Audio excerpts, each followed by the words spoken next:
Où les gens qui venaient devaient voir le roi devaient se tenir là. Et quand le roi sortira du cour royal, c'est lui ou celle qui sera content d'elle. S'il tend son bois, ça veut dire que cet homme-là qui viendra à lui. Et si le roi n'étend pas son bois, tu viens seulement comme tu veux.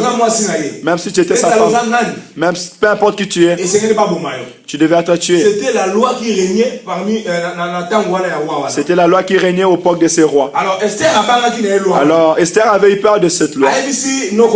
Il a dit à son oncle Mardoché, ça m'est impossible d'aller tout simplement comme ça chez le roi. Parce que toi-même tu sais la loi que le roi a suscitée. Malgré que je suis sa femme, je ne peux pas aller comme ça voir le roi. Mardoché a dit à Esther, si tu refuses,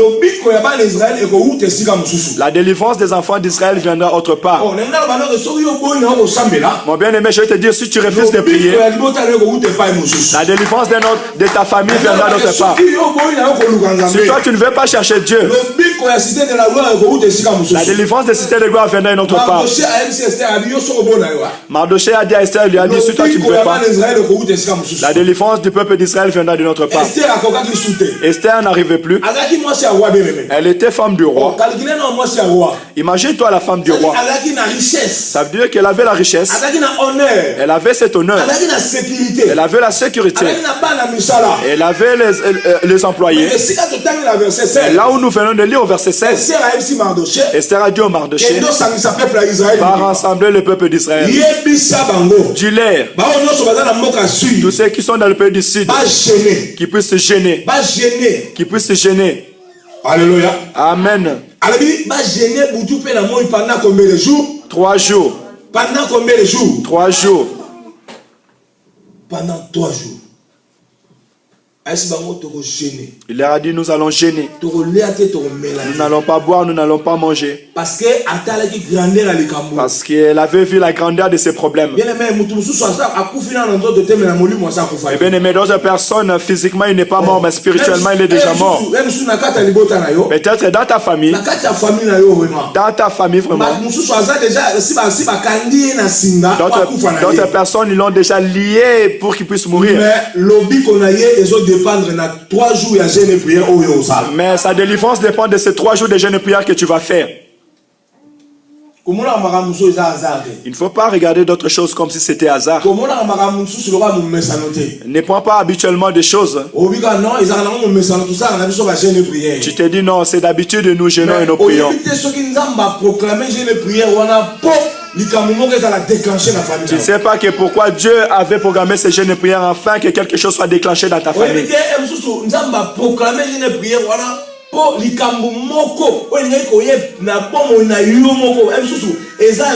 Pendant 6 mois, après 6 mois, tu ne sais pas que Dieu veut t'épargner dans un problème qu'il voulait venir atteindre ta vie ou ta famille durant 6 mois, et par tes jeûnes et prières, Dieu va t'épargner de tous ces problèmes.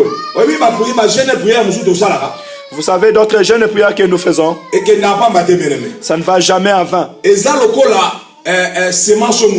C'est comme une semence que quelqu'un a semée. Est-ce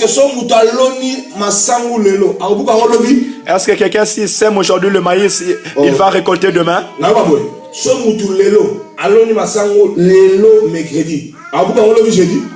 Si quelqu'un il sème aujourd'hui le maïs, demain il va le récolter? Quelqu'un il vient semer l'arachide aujourd'hui et demain il va le récolter? Non. Non. Parce que il faut temps. Pourquoi? Parce que ça doit prendre du temps de pourrir et de pousser enfin qu'il puisse se récolter. Alors si quelqu'un il sème aujourd'hui ses prières,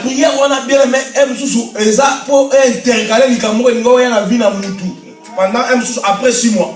Et ces prières-là, c'est pour que ça puisse venir intercaler un problème qui pouvait arriver dans ta vie après 6 mois. Moi, je réalise souvent d'autres choses dans ma vie.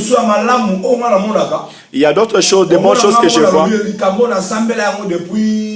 Alors, je me dis, ces problèmes-là, j'avais prié à ce sujet depuis 2012 et j'ai compris que Dieu m'a répondu aujourd'hui. Alléluia. Amen. Et j'ai compris que Dieu m'a répondu aujourd'hui. Esther a dit Mardoché. Esther a dit à Mardoché, rassemble tout le peuple d'Israël qui sont en Suse. Nous allons gêner, nous n'allons pas manger, nous n'allons pas boire. Pendant 3 jours. Pendant 3 jours. Bien aimé, mon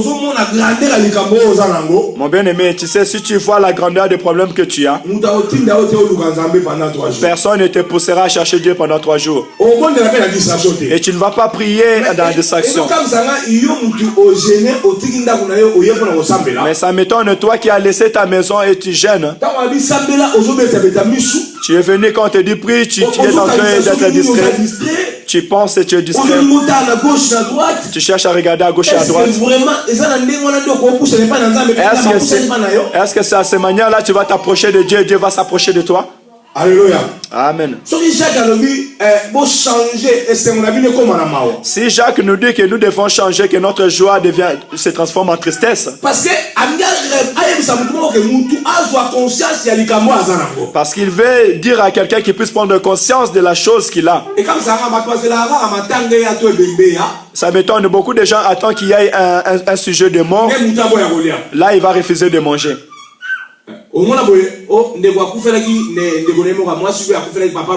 Tu écouteras qu'une sœur ou un frère qui a perdu son père ou sa mère, là on lui donne à manger, on lui dit de manger.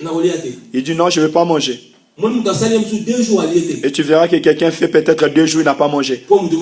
Parce qu'il y a quelqu'un qui est mort. Donc toi, afin que tu refuses de manger, il faut que quelqu'un meure.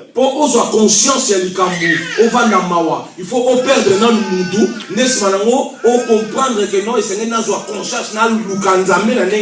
afin que tu puisses être attristé, tu as besoin d'avoir un problème ou de perdre un proche pour que tu prends conscience et que tu cherches Dieu comme il faut. Tu attends d'abord avoir un problème afin que tu puisses chercher Dieu. Amen. Amen. Amen. Alléluia. Amen. C'est ces choses-là qu'ils sont en train de parler. Beaucoup de gens attendent qu'il y ait d'abord un problème. Après, ils prendront de conscience pour prier Dieu. Si le problème n'est pas encore arrivé, s'il n'a pas encore reçu un rejet, si quelqu'un n'est pas encore mort, là tu es encore bien. Et tu te dis, c'est vaut mieux que je prie dans la distraction. Les gens te voient ici prier, mais dans ton cœur, tu es en train de penser ce que tu as laissé chez toi. Jésus a dit à ses disciples, quand tu veux prier, entre dans ta chambre, quand tu es dans la chambre, et ferme la porte. La chambre que Jésus a dit aux disciples, ce n'est pas la chambre que nous prions, c'est dans nos cœurs. Si tu veux bien prier, retourne en toi-même dans ton cœur. Ça veut dire retourne en toi-même.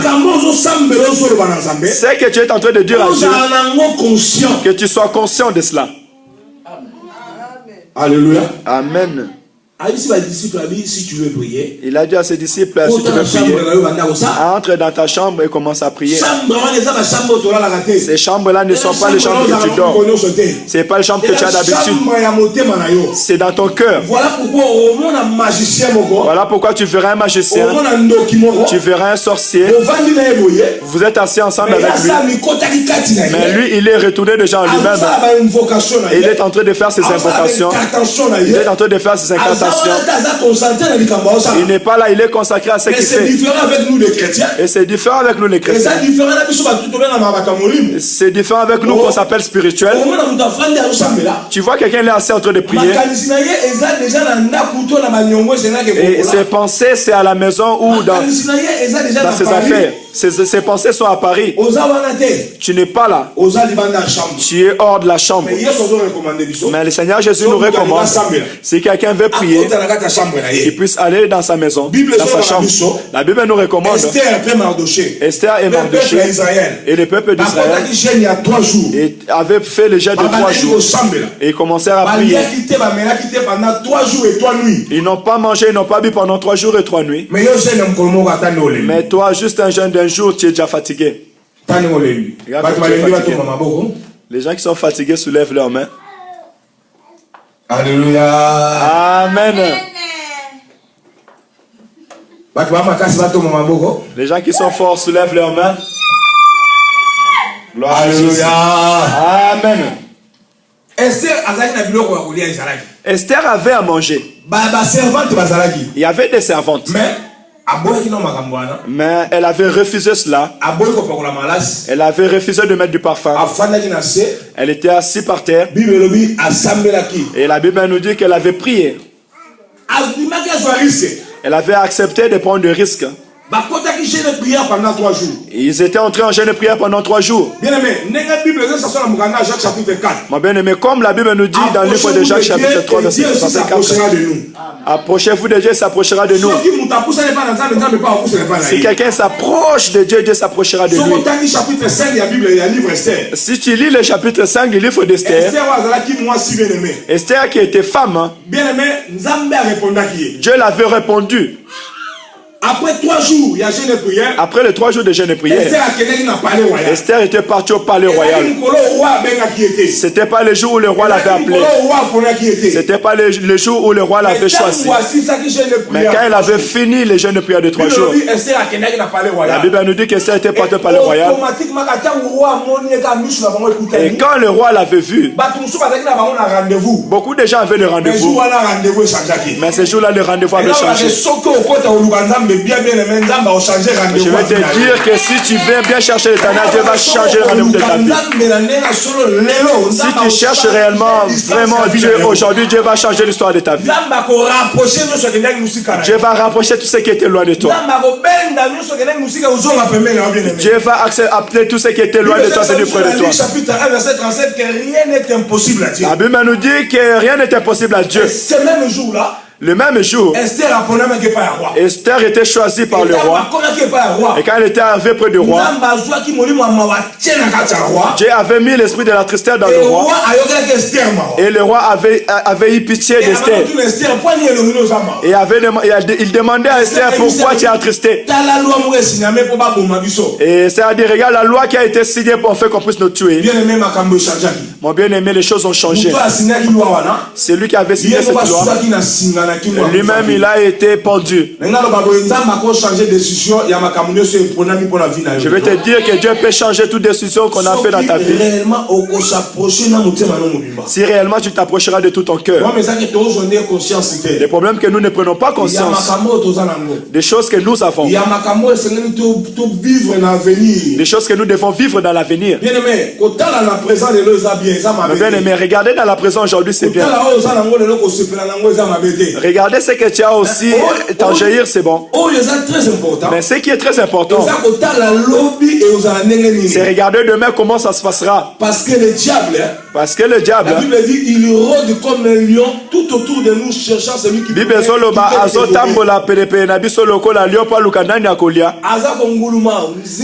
il rôde tout autour de nous, cherchant qui va attraper, qui va dévorer. Mais quand lui il cherche, peut-être il cherche aujourd'hui, il t'attrape pas. Le lendemain pareil. Et toi tu es dans la distraction. Le lendemain, il peut tourner et venir t'attraper. Mais ma joie sera ainsi. Cet après-midi, que tu retournes en toi-même. Que tu retournes en toi-même. Et que tu pries comme quelqu'un qui a une décision. Tu pries comme Esther avait prié. Quand Esther a prié, elle était entrée dans le cour royal. Et Dieu, le roi l'avait vu. Et automatiquement, le roi l'avait choisi. Je vais te dire qu'aujourd'hui, si tu pries bien, notre Dieu qui est le roi des rois, il va fixer sa main vers toi. Notre Dieu qui est le roi des rois, il va fixer son regard vers toi. Et si Dieu te regarde et me regarde, notre vie sera rayonnée de joie. Voilà pourquoi maintenant je vais t'inviter à te lever. J'avais dit que ce n'est pas une prédication, mais c'est une exhortation. Je veux que tu puisses prendre conscience qu'Esther avait pris, que tu puisses porter l'esprit qu'Esther avait porté, afin que Dieu fasse quelque chose dans ta vie. Commence à rentrer dans ton cœur.